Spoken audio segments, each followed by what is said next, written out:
নমো নমঃ শ্ৰীমদ ভগৱত গীতামৃত। আজি শ্ৰীমদ ভগৱত গীতাৰ কৰ্মযোগ নামৰ তৃতীয় অধ্যায়ৰ চতুৰ্থ সংখ্যক শ্লোকভাষীৰ বক্তা হৈছে শ্ৰীমদ ভগৱত শ্ৰীকৃষ্ণ। শ্লোকভাষী হৈছে এনেধৰণৰ: ন কৰ্মণামনাৰম্ভান নৈষ্কৰ্ম্য পুৰুষোশ্নুতে না সন্ন্যাসনাদেব সিদ্ধিং সমাধিগচ্ছতি। এই বিশিষ্ট শ্লোকভাষীৰ অসমীয়া অৰ্থ হৈছে এনেধৰণৰ: বিহিত কৰ্মসমূহ নকৰাকৈ থকাৰ দ্বাৰাই মানুহে কৰ্মফলৰ পৰা অব্যাহতি লাভ কৰিব নোৱাৰে, নতুবা কেৱল সন্ন্যাস গ্ৰহণ কৰাৰ দ্বাৰাই মানুহে সিদ্ধি লাভ কৰিব নোৱাৰে। এই শ্লোকভাষী কৰ্মযোগ নামৰ তৃতীয় অধ্যায়ৰ আৰম্ভণিতে সখা অৰ্জুনৰ প্ৰশ্নৰ উত্তৰ স্বৰূপে আধ্যাত্মিক গুৰুস্বৰূপ ভগৱান শ্ৰীকৃষ্ণই তেওঁৰ প্ৰতি অৱতাৰণা কৰিছিল।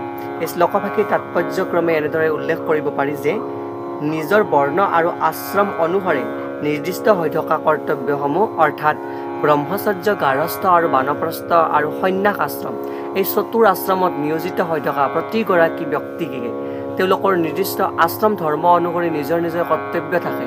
সেই কৰ্তব্যসমূহ কৰাৰ পৰা কোনেও আঁতৰি আহিব নোৱাৰে, আৰু সেই কৰ্তব্যসমূহ নকৰাকৈ যদি তেওঁ কাৰ্যৰ পৰা আঁতৰি আহিব বিচাৰে, তেওঁ সেই কৰ্মৰ যি মুখ্য বান্ধোন, সেই বান্ধোন তেওঁ অতিক্ৰম কৰিব নোৱাৰে আৰু তাৰ পৰা অব্যাহতি লাভ নকৰে।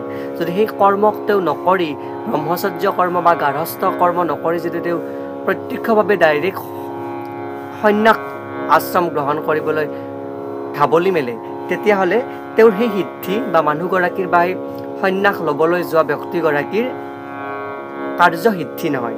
ইয়াতে উল্লেখ কৰিছে যে চিত্তশুদ্ধি ঘটিছে তেনে লোকেহে সন্ন্যাস গ্ৰহণ কৰা উচিত, অৰ্থাৎ জাগতক বন্ধনক যাই শিথিল কৰিব পাৰে, এই বন্ধনৰ মায়ামোহক যোনে শিথিল কৰিব পাৰিছে তেওঁহে সন্ন্যাস লোৱাটো উচিত। অৰ্থাৎ অনুক্ৰমে ব্ৰহ্মচৰ্য, গাৰ্হস্থ, বানপ্ৰস্থ এই তিনিটা আশ্ৰম অতিক্ৰম কৰাৰ পিছত জাগতিক যি কৰ্ম, সেই কৰ্ম সম্পাদন কৰি উঠাৰ পিছত কাৰ্যসিদ্ধি হোৱাৰ পিছত ব্ৰহ্মচৰ্যৰ পিছত গাৰ্হস্থ, বানপ্ৰস্থ সংসাৰৰ গোটেইখিনি উপভোগ কৰি উঠি যি মায়া ত্যাগ কৰাৰ পিছতে সন্ন্যাস ল'লে উপকৃত হয় বা কাৰ্যসিদ্ধি হয় বুলি ইয়াতে উল্লেখ কৰিছে।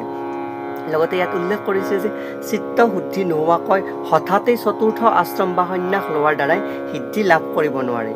মায়াবাদীসকলৰ মতে কেৱল সন্ন্যাস গ্ৰহণ কৰিলেই বা ফলদায়ক কৰ্মসমূহ নকৰাকৈ থাকিলেই থিতাতে নাৰায়ণৰ সমপৰ্যায় হৈ যাব নোৱাৰি।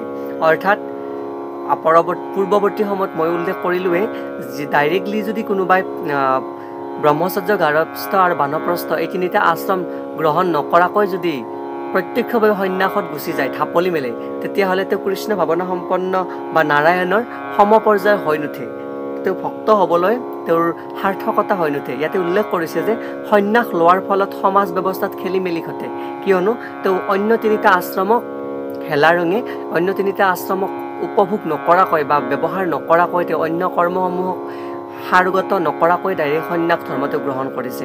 আনহাতে কোনো এজনে যদি ভগৱানৰ সেৱা বুলি কৰ্ম কৰি থকাত ব্যস্ত থাকে, তেনেহ'লে নিজৰ বৰ্ণাশ্ৰমসমূহ অনুসাৰে বিহিত কৰ্ম অনুষ্ঠান কৰে বা তেওঁ নিজৰ যি সাধ্য অনুসাৰে যি সেৱা আগবঢ়ায় তাকেই ভগৱানে গ্ৰহণ কৰে। অৰ্থাৎ ব্ৰহ্মচৰ্য আশ্ৰমত যি ধৰ্ম, ব্ৰহ্মত্ব যি জ্ঞান লাভ কৰা, গাৰ্হস্থ আশ্ৰমত যি গৃহস্থৰ কৰ্ম বিহিত কৰা, বানপ্ৰস্থ আশ্ৰমত যি বানপ্ৰস্থিৰ যি লক্ষণ, সন্ন্যাসৰ সেই অতিক্ৰম কৰাৰ আগমুহূৰ্তত সেইকেইটা অতিক্ৰম কৰি আহিব লগা হয়, কিয়নো ইয়াতে উল্লেখ কৰিছে যে সাধ্য অনুসাৰে ভগৱানক সেৱা কৰিব লাগে।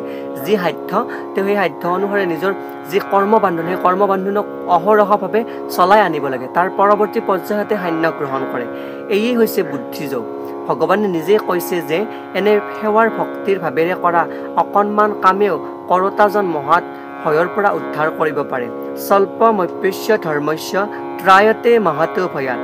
অৰ্থাৎ আগতে উল্লেখ কৰা গৈছে যে ভগৱানৰ পৰা যদি যিকোনো অকণমান কষ্ট কৰি যদি ভগৱানক নিৰবিচ্ছিন্নভাৱে তেওঁক সাধনা কৰা হয়, সেই মহৎ কৰ্মত তেওঁ মহৎ কাৰ্যসিদ্ধি হয় আৰু তেওঁ মহৎ ভয়ৰ পৰা উদ্ধাৰ লাভ কৰিব পাৰে। অৰ্থাৎ ভগৱানৰ আৰাধনাই তেওঁ সেই চৰম সত্যত উপনীত কৰিব পাৰে। এই কোৱা প্ৰসংগত এই বিশিষ্ট শ্লোকভাষীৰ অৱতাৰণা কৰিছে। ধন্যবাদ।